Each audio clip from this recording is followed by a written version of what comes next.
Dios les bendiga, hermanos, Dios les bendiga, amigos. Vamos a continuar con esta secuencia de videos que estamos estudiando la carta a los Efesios. Nos quedamos en el capítulo 5 y vamos a continuar a partir de hoy en el versículo 5, y nos dice así el apóstol Pablo. Después de que ya hemos visto los primeros 4 versos que nos habla este capítulo sobre cómo es andar en esa nueva vida, que somos ya hijos de la luz y andar en esa luz, y nos dio algunos ejemplos de las cosas que la iglesia está expuesta también a poder caer si descuidamos nuestra relación personal en oración con Dios para llenarnos de su Espíritu, para llenarnos de su gracia, para recibir el oportuno socorro y seguir llenándonos del poder de Cristo que nos ha puesto en lugares celestiales con Él, para que no nos descuidemos tan grande salvación, para que no volvamos a caer de la gracia y estemos presos de nuevo por pecados, por haber sido vencidos de nuevo por Él, por permitirlo cuando ya no tenemos la luz, la revelación de la verdad, la presencia de Dios en nosotros, lo cual no debemos de ceder nuestra herencia, nuestra posición como sacerdotes, como reyes de Jesucristo para Dios. Entonces en el versículo 5 nos va a explicar ya en fondo Pablo cómo ciertas circunstancias espirituales en un ser humano, sea de Cristo o no sea de Cristo, pero que manifieste síntomas y señales, este diagnóstico de su salud espiritual, es un reflejo de que no está recibiendo la gracia, de que no permanece en la verdad de Dios, que no está caminando con el poder de Jesucristo aquí en la tierra, que no está dando testimonio de ser hijo de luz, y por lo cual está en mucho riesgo su salvación eterna, por lo cual debemos de analizar y meditar cómo es nuestra vida que estamos llevando al decirnos cristianos. En el verso 5 dice así: porque sabéis esto, que ningún fornicario, o inmundo, o avaro, que es idólatra, tiene herencia en el reino de Cristo y de Dios. Verso 6. Nadie os engañe con palabras vanas, porque por estas cosas viene la ira de Dios sobre los hijos de desobediencia. 7. No seáis, pues, partícipes con ellos, porque en otro tiempo erais tinieblas, mas ahora sois luz en el Señor, andad como hijos de luz. Para empezar con estos 4 versos, es importante que destaquemos que Él nos sigue aclarando en este mismo capítulo para que no nos confiemos equivocadamente. Por eso Él menciona en el versículo 6 que nadie les vaya a engañar con palabras vanas. Lo que nos está advirtiendo Pablo y Dios a través de Pablo es que no nos vayamos a creer de predicaciones de falsos maestros, de falsos apóstoles, de falsos maestros, pastores o profetas o evangelistas, cuando usen una doctrina con palabras que mezclan palabras bíblicas, pasajes bíblicos, incluso doctrinas de verdad, pero que metan entre esa enseñanza palabras que nos hagan confiarnos, por ejemplo, que ya como una vez nos salvó Cristo, ya siempre seremos salvos. Ese es un engaño. Ahora, yo sé que hay doctrinas cristianas de verdad que enseñan que la salvación nunca se pierde, que Dios no murió para salvar a los que se iban a volver a perder.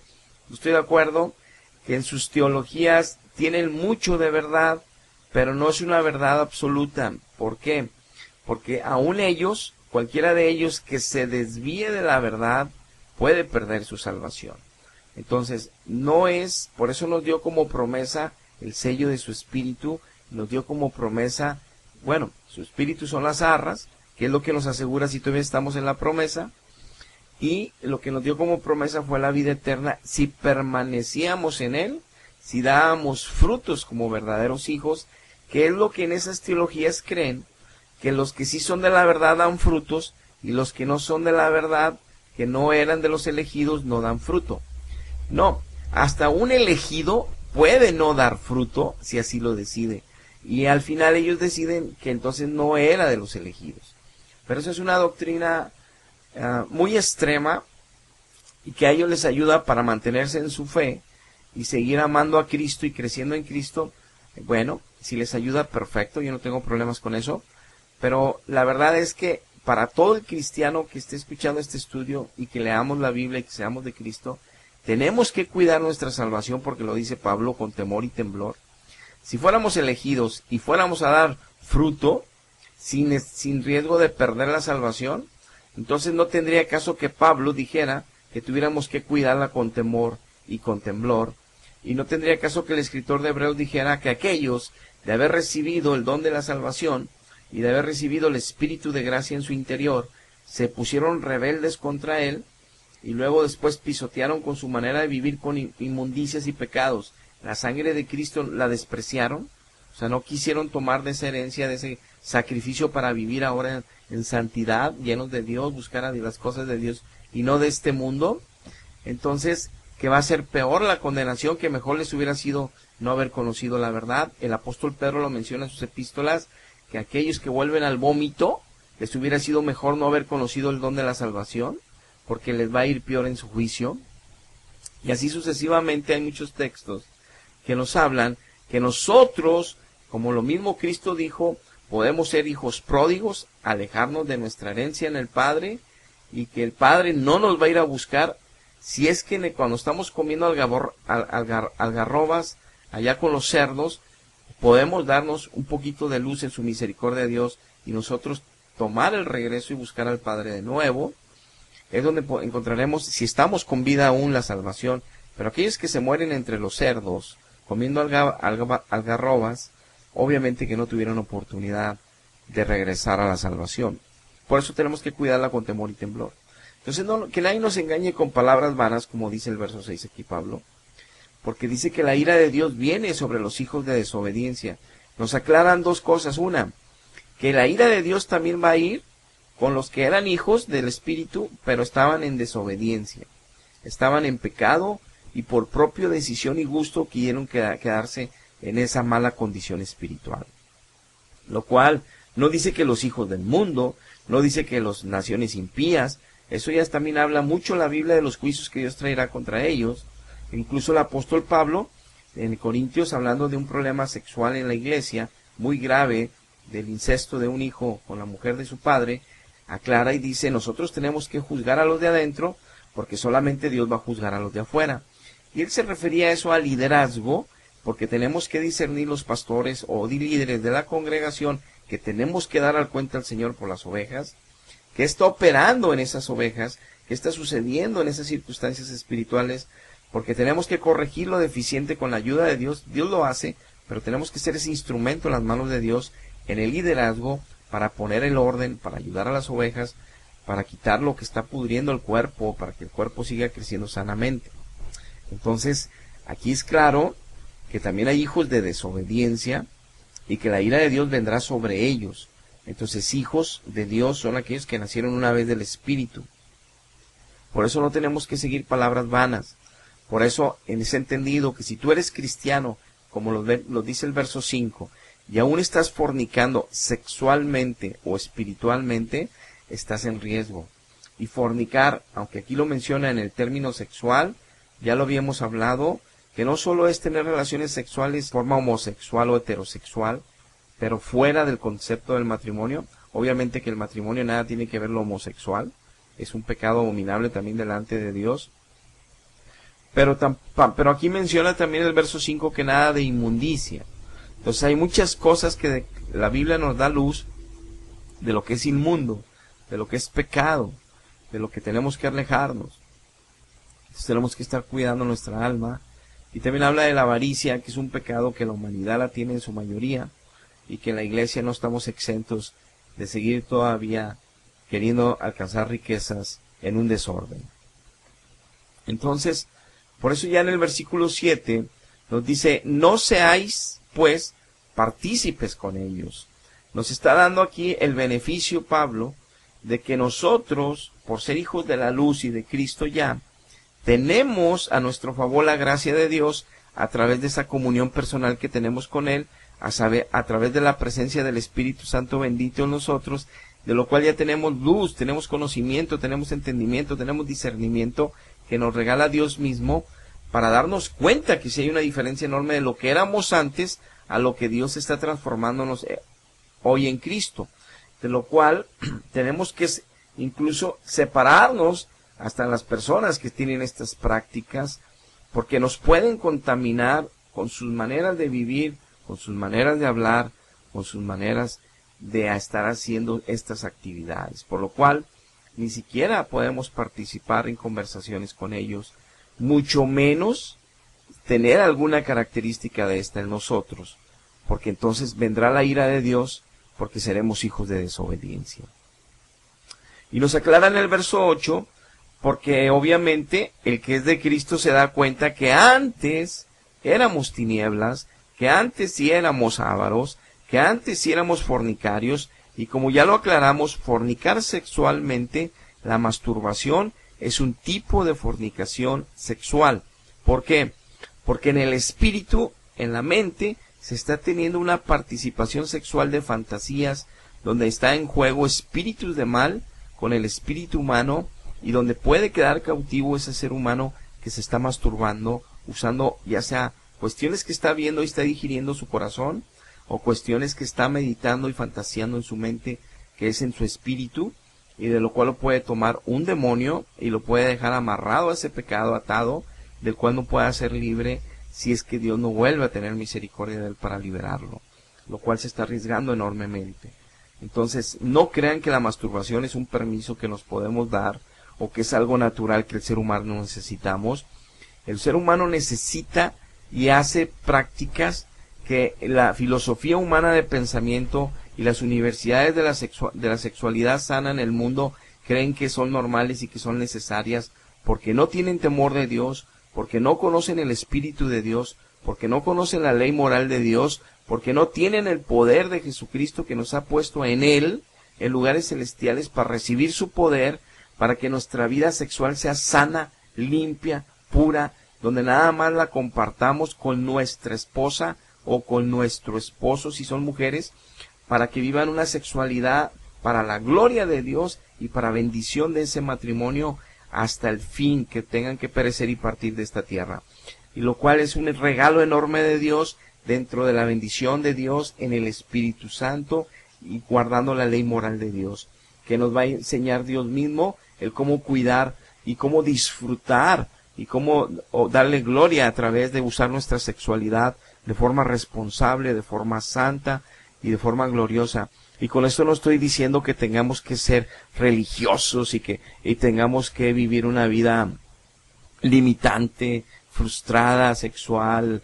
No. Se disfruta inclusive mil veces más que cualquier libertinaje que cree el mundo, que entre la lujuria y la lascivia y todo libertinaje sexual abominable que existe hoy en día les da placer, porque siempre les deja amargura del alma, tristeza, aunque un minuto o dos crean haberse divertido, o 10 o 15 minutos, X. Lo importante es que sus almas están atadas a pecados enormes sexuales, están contra su propio cuerpo atentando, como nos dice la Biblia. Entonces nos aclara el verso 8, y lo aclaro para que, esto de la masturbación, porque es una práctica que exactamente he escuchado yo predicadores cristianos evangélicos, obviamente que no son de la verdad, obviamente que si alguna vez lo fueron se desviaron, porque ellos aseguran que sí se permiten ciertas prácticas sexuales que Dios abomina y que no nos convienen a nosotros con nuestras esposas, y que ellos en un matrimonio pueden hacer este tipo de actividades sexuales como la masturbación. Ese es un grave error, no lo crean. Ustedes pregunten al Espíritu Santo, ese es un pecado delante de los ojos de Dios, no es correcto. Entonces, como ahora somos luz, dice el verso 8, en Cristo, si estamos en Cristo realmente, andamos como hijos de luz, y esas actividades de tinieblas ya no tienen parte y suerte en nosotros, por lo cual, si alguien todavía es fornicario de alguna manera, inmundo o avaro, necesita arrepentirse, necesita buscar a Dios en espíritu y en verdad, para que entonces sí tenga herencia en el reino de Dios, y no sea juzgado con el mundo, porque incluso en el tribunal de Cristo va a ser más duro y severo el juicio para aquellos que fueron de desobediencia. Ahora, en Efesios, continuando con el versículo 9, nos va a hablar de las características de aquellos que no se confían en decir yo soy de la cristiana católica y desde que el primer siglo es, y ella me bauticé, me confirmé y yo voy a la misa todos los días. No es lo que nos va a salvar eso, ni el que yo soy de la cristiana evangélica pentecostés, o de la cristiana evangélica metodista, anglicana, luterana, presbiteriana, bautista, metodista. No, que soy mormón, que soy testigo de Jehová. Lo que me va a salvar es que el sello del Espíritu Santo que Dios puso el día que me salvó, cuando nací de nuevo del Espíritu, que son las arras, es decir, es la promesa del dote que Dios dio en la cruz con Cristo y me lo da a través de su presencia en mí, con su Espíritu, es lo que me asegura a mí estar yo en la salvación, tener parte en la herencia en este reino, y lo que ya acabamos de ver en los versículos anteriores es que yo estoy caminando en la luz y no en las tinieblas de antes de haber recibido ese sello. Entonces me tiene que dar un fruto de aseguranza, de confianza, de certeza de que estoy en la verdad y de que estoy en Cristo y de que estoy en la salvación, y no de que porque pertenezco a alguna religión cristiana X, sea cual sea, y porque uso la Biblia y la leo, ya creo que estoy en la salvación. No, mi vida tiene que dar fruto de estar verdaderamente en Cristo. Y entonces nos va a decir el versículo 9, porque el fruto del Espíritu es toda bondad, es estar en toda bondad, en toda justicia y en toda verdad. Si ustedes ven, usa el adjetivo toda y el artículo es, o sea, estar. Es decir, que el fruto del Espíritu Santo en un ser humano que dice estar en Cristo es que la bondad de Dios ya está reflejándose en esa persona. Él es bondadoso en toda su manera de interactuar aún con sus enemigos. Él los va a amar, los va a bendecir, va a ser bueno con ellos. En toda tipo de bondad, en toda justicia, no en la mitad de la justicia, no en un cuarto de justicia, en toda justicia que nos revela la Biblia cómo es un justo, y en toda verdad que nos revela toda la vida cuál es la verdad de Dios, no en la mitad de la verdad. Por eso no tenemos que oír palabras vanas de predicadores falsos, o de doctrinas falsas engañadas por siglos, como en el catolicismo. Por eso en el versículo 10 dice así, comprobando lo que es agradable al Señor. Si yo estoy dando fruto de bondad, de justicia en toda mi manera de vivir, ya no acepto ser deshonesto, ya no hablo palabras de engaño, de mentira, ya soy de una sola pieza, recto, justo, porque Dios se está manifestando en mi vida con poder, ya solamente hablo de la verdad y vivo conforme a la verdad en todas las áreas de mi vida, en el trabajo, con los vecinos, en mi familia, en todas las actividades, aún en la intimidad, con mi sexualidad. Soy justo y soy verdadero, cuidándome en santidad todas las prácticas que no me convienen y pensamientos y actividades que demuestran cuando no lo estoy. Es porque estoy comprobando lo que es agradable al Señor, porque tengo conocimiento y luz de su palabra, de su voluntad, y yo estoy esmerándome, esforzándome y siendo solícito en guardarme para hacerle agradable a mi rescatador, al que murió en una cruz por mí, a mi Salvador, al Señor mío, al que ahora dirige mis pasos, al que Él me dice qué hacer y qué no hacer, qué comer y qué no comer, cómo vivir y cómo dormir.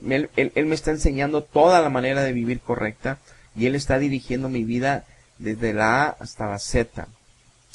Entonces, por eso ya en el verso 11 dice, por esto mismo no participemos en obras infructuosas. Nos aclara que son obras que no van a fructificar, que por más que parezcan atractivas o deleitosas o de placer, es un engaño a nuestro entendimiento, es un engaño a nuestros ojos, es un engaño a nuestros oídos, que no participemos, no pongamos atención, que escapemos de ese engaño o autoengaño de creer que una obra de tiniebla va a fructificar.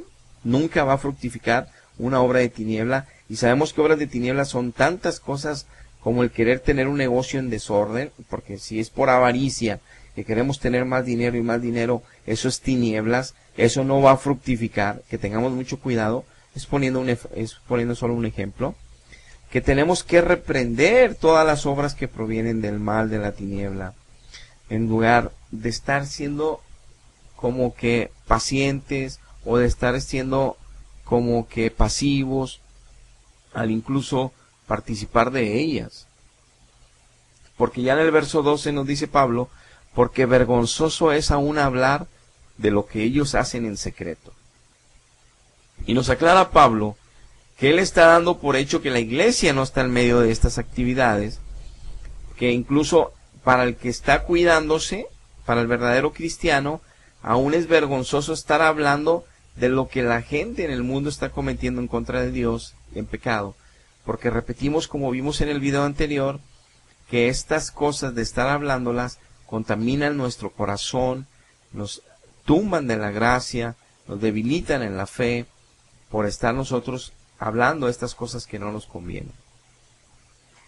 Y el verso 13 dice, mas todas las cosas, cuando ya son puestas en la evidencia por la luz, son hechas manifiestas, porque la luz es lo que manifiesta todo. Nos comprueba que Dios nos va a revelar a través de su palabra todas las cosas que están dentro del terreno de las tinieblas, porque nos va a estar hablando qué son las cosas que en ese sentido caminamos en la luz, si queremos la prosperidad económica, si queremos la bendición sexual en nuestro matrimonio. Todas las cosas Dios nos las revela con su luz, con su palabra, que eso deja de manifiesto todo lo otro también, que es malo y que nos lastima el alma y que nos lastima nuestra vida natural. Que por eso tenemos que estar nosotros siempre atentos a la luz de Dios, a estar siempre escudriñando la palabra de Dios y estamos llenándonos de su espíritu para crecer en esa luz, para que estemos siempre atentos y caminemos conforme su verdad, para no sufrir ya más en esta peregrinación por causa del pecado y de las tinieblas. Por eso ya el versículo 14 dice Pablo, por lo cual dice, despiértate tú que duermes y levántate de los muertos y te alumbrará Cristo. Este verso aquí se lo está diciendo a la misma iglesia, porque está dando de antemano, primero en el verso anterior, que los que son fieles a Cristo entenderán que ni pueden acercarse a aquellos que hablan de estas cosas, porque ellos no son, ni siquiera, porque ellos ya no hacen estas cosas, son de la luz. Pero aquí le está hablando a la parte de la iglesia, a los hijos de desobediencia, que aún están dentro de la iglesia, hijos que son rebeldes, hijos que no quieren llenarse de la santidad de Dios, que no leen la Biblia y que no oran disciplinadamente y que no ayunan y que están siendo obviamente presos por pecados, y les dice, despiértate, porque estás durmiendo, ya levántate de los muertos. Da por hecho que están muertos en el espíritu por causa de esos pecados que ellos siguen abrazando cuando ya no debieran de, entonces los alumbrará Cristo. Dice el 15, mirad pues con diligencia cómo andéis, no como necios, sino como sabios. Vuelve a hablar de que nosotros tenemos que estar analizando nuestro caminar en Cristo constantemente para darnos cuenta si no tenemos nada de estas prácticas, si no nos estamos engañando por predicadores falsos que nos dan en donde queremos oír para seguir nosotros de mal y estamos mal confiándonos, arriesgando nuestra salvación, y así no nos va a alumbrar Cristo mientras no nos despertemos, mientras no nos levantemos, mientras no nos arrepintamos, mientras no le busquemos disciplinadamente, no creceremos en la verdad, no creceremos en la luz y seguiremos apacentándonos equivocadamente en el error con un riesgo de perdición eterna, y que de primicia de la perdición eterna nos damos cuenta porque tenemos tantos problemas, no tenemos prosperidad, no tenemos una buena relación familiar, no tenemos buena relación en el trabajo, no hay la gloria de Dios en nosotros para estar sobre todas las cosas en bendición. Por eso el verso 16 dice, hay que aprovechar bien el tiempo, porque los días son malos. Por tanto, no seáis insensatos, sino entendidos de cuál sea la voluntad del Señor. Va dirigido a la iglesia, va dirigido a nosotros, que si Pablo hace 2000 años les decía que había tanta maldad y tanto riesgo para las almas, y no había internet con tanta libertad moral que hay ahí y pecado, no había la televisión que hasta en cualquier comercial hay desnudos, no había tanto riesgo para nuestros ojos ver tanta maldad, aún la prostitución era en ciertos lugares bien privados, no había pornografía como ahorita en revistas, en artículos deportivos, en cualquier publicidad, en cualquier periódico, en cualquier lugar que andas en la avenida, aún en los billboards que hay en las avenidas gigantes de ropa interior. No hay tanta contaminación, no hay tanta perversidad, tanta maldad, como Dios dijo que las tinieblas irían cubriendo más y más y más la tierra antes de venir Cristo. Estamos en la peor etapa de la creación de Dios, como hablando por el pecado del ser humano, destruyendo la creación misma de Dios, destruyendo los hábitats naturales de este mundo, destruyendo todas las familias, sociedades, países, naciones, destruyendo todos los animales. Ya hay muchas especies que no existen, y el mismo hombre se está destruyendo a sí mismo entre las guerras, entre los ganas de poder, ganas de dinero, con avaricia. Se está destruyendo a sí mismo y en general a todos los demás. Entonces, sabiendo que vivimos en una peor etapa que hace 2000 años que Pablo escribió esto, imagínense cómo nosotros los creyentes ahora debemos de aprovechar mejor el tiempo, y cómo tan peor del tiempo que es que antes debemos de no ser insensatos, sino que debemos de ser entendidos cuál es la voluntad perfecta de Dios, para que escapemos de nuestras propias opiniones, de nuestras propias falsas sabidurías, de nuestras propias interpretaciones de la Biblia, que queremos hacer conforme nuestro mal corazón, en el cual hemos caído cautivos de nuevo por descuidar nuestra comunión con Dios y nuestra obediencia a Dios, nuestra santidad, y estamos obviamente inmersos en esperanzas de una manera equivocada. Entonces ya nos va a explicar a detalle cosas que le sucedía a Pablo en ese momento, que era permitido, para que tengamos una idea de que ahorita, que no es permitido, cuántas cosas debemos de privarnos para no caer en las tinieblas del engaño. Y dice, no os embriaguéis con vino, en lo cual hay disolución, antes bien sed llenos del Espíritu. Dice, si tú te embriagas con vino para divertirte, para relajarte, para sentirte así como que te desahogas, como que tienes un momento de alegría, dice Pablo, no, ahí hay disolución. No solamente es el momento que es depresor del sistema nervioso central, del cual te hace sentir relajado, se te baja la presión para que no tengas alta presión, y te hace despreocuparte y te relaja. No, es un engaño, dice, momentáneo, porque vas a entrar en tonterías, en discusiones, en bromas, en cosas que te vas a avergonzar al siguiente día, que te va a dar una cruda moral, no solo física, porque hay disolución, hay problemas, dice, va a causar problemas eso de que tomes vino, va a causar problemas. Ahora, dice, sé llenos del Espíritu Santo. O sea, dice, el Espíritu Santo te va a llenar de esa libertad, de esa paz, de esa alegría, de ese gozo, que te baje la presión arterial, que te sientas con descanso, con libertad de toda la tensión del día. Métete a orar, métete al Espíritu y vas a sentir todo mejor, miles de veces mejor que si tomaras vino y te embriagaras. Dice Pablo, que los que hemos experimentado esto, los que vivimos antes de Cristo, que nos embriagábamos como yo, que era una persona que me embriagué muchos, 25 años tomé alcohol, claro, cerveza y esto, pero después ya en un desorden tremendo, conocí lo que era la embriaguez terriblemente. Entonces yo sé, ahora en la embriaguez que yo hago en el Espíritu Santo, o sea, el gozo, la alegría, la paz, la bendición que es estar lleno de Dios, sí comparo y no tiene comparación, la gloria de Dios es millones y millones de veces mejor que todo lo que pueda dar el vino. Tanto es así que tengo 14 años sin probarlo, y no necesito ni siquiera de un vasito para cenar, necesito de una cerveza para calmar mi sed, de nada, porque no es necesario eso cuando estoy lleno del Espíritu Santo, no necesito de eso. Y obviamente por amor a Dios y por ser sacerdote de Dios, ni siquiera una copa tomo, para poder discernir el bien y el mal siempre, y para poder estar siempre obviamente consciente y lleno obviamente de ese discernimiento, para no ser cautivo de nuevo por el error. Ahora, y esto lo comento porque en las religiones falsas les enseñan, pues que si Cristo tomó, pues porque ellos no pueden tomar. Si Cristo tomaba vino, es más, en las bodas de Caná Él hizo que el agua se convirtiera en vino.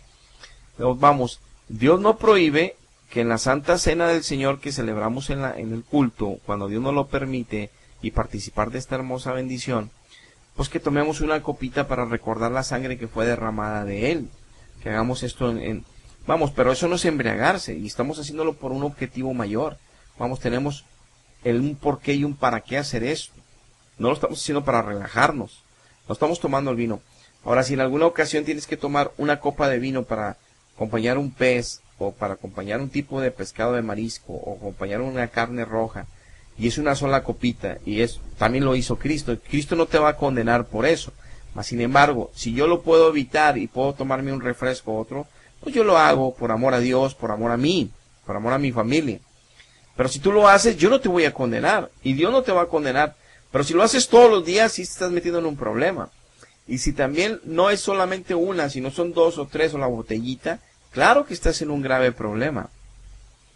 Ahora, si tomas en desorden cerveza o tomas en desorden vino y estás embriagándote, estás totalmente perdido y vas directito a la condenación con los borrachos. Entonces tienes que tener cuidado y no respaldarte en falsas doctrinas, ni tú hagas falsas esperanzas en ti, que también Cristo tomó y que también antes Él convirtió en las bodas de Caná el agua en vino. Entonces, entendáis esto, que Dios, cuando nos trae su revelación, y cuando si tú lees todo el Antiguo Testamento, así es como Él estaba acostumbrado. Ellos no tenían Coca-Cola, ni tenían, bueno, ellos no tenían refrescos como los que tenemos ahora, o sea, líquidos especiales con sabores especiales para acompañar los alimentos. Ellos no tenían alternativas para que hicieran infinidad de cosas que ahora nosotros tenemos para poder combinar los alimentos. Y lo poquito que ellos tenían, entre las cosas que ellos tenían era obviamente el vino para combinar su comida, que lo hizo también nuestro Señor.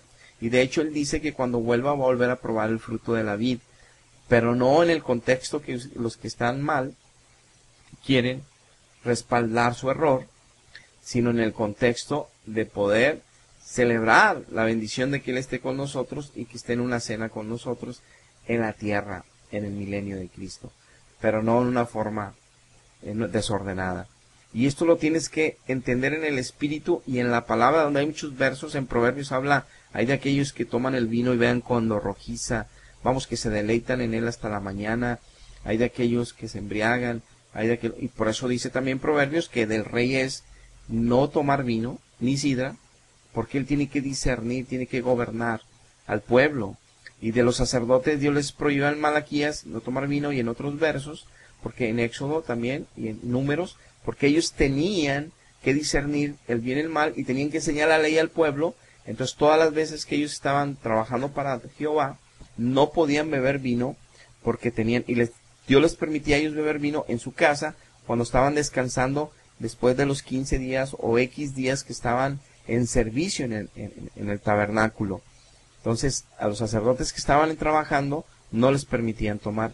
Y es lo que Dios nos reveló ya en Apocalipsis capítulo 1:6, que a través de Cristo nos hizo reyes y sacerdotes para Dios. Entonces yo te pregunto a ti, si tú eres un rey y un sacerdote para Dios, como lo dice Apocalipsis 1:6, ¿en qué momento dejas de ser rey y en qué momento dejas de ser sacerdote?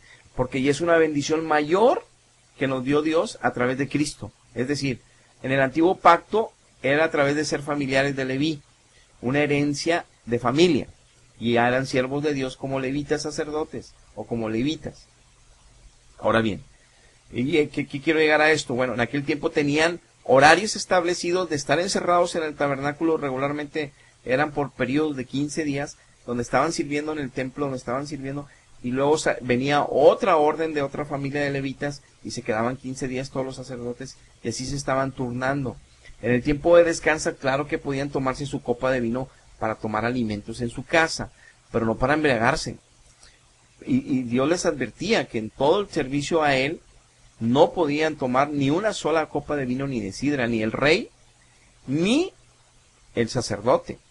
Entonces, si somos ahora reyes y sacerdotes espirituales de Dios, ¿en qué momento deja el Espíritu Santo estar en nosotros? ¿O en qué momento dejamos de ser reyes y sacerdotes? Nunca.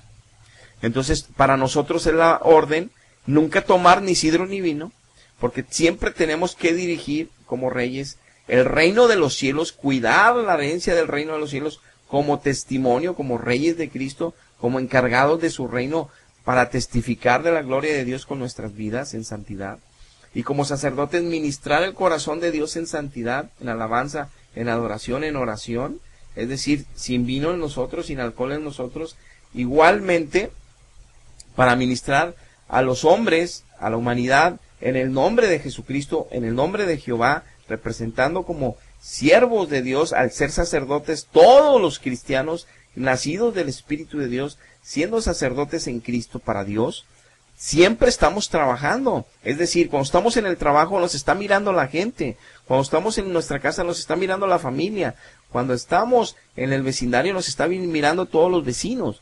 Siempre tenemos que dar el testimonio de luz Siempre tenemos que ser sacerdotes de Dios para ministrar a Dios y estar dispuestos siempre por nuestra santidad, ser usados por Dios para ministrar a los vecinos, a la familia, a la iglesia, a todo el mundo, imponer manos, orar por ellos, etcétera.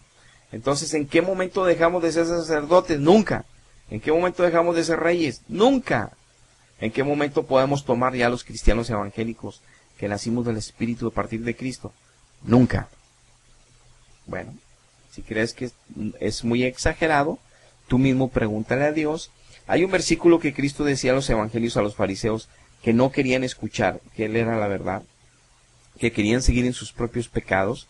Les decía Cristo, mira, yo hablo la doctrina de la cual no es mía, es de mi Padre. Y lo que Él me enseñó, yo vengo y les hablo. Lo que Él me habló, lo que Él habla, yo vengo y les hablo a ustedes. Entonces, si tú quieres saber, les dice Cristo, si mi doctrina es de Dios, o si solo es mía y que yo no tengo nada que ver con Dios, les decía Cristo. Bueno, si tú quieres agradar a Dios, si tú quieres bendecir el nombre de Dios con tu vida, sabrás si lo que yo estoy hablando proviene de Dios o proviene de mí. Y que nada tengo que ver con Dios.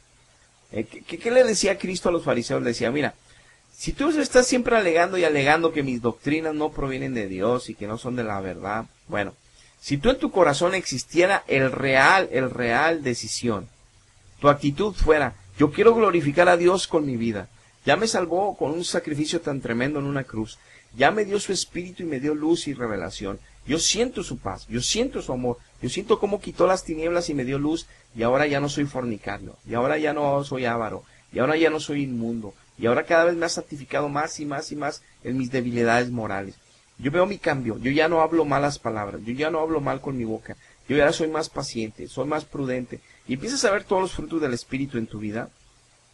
Entonces Cristo te dice, como le dijo a ellos, si tú quieres glorificar a Dios en todas las cosas que están escritas ahí en la Biblia, como esto del vino, sabrás si lo que estoy hablando ahorita, dice Cristo, es la verdad, es de Dios, o si no es. Entonces, si en tu corazón no existe la decisión de glorificar a Dios, no te acerques a pedirle permiso para seguir en el error.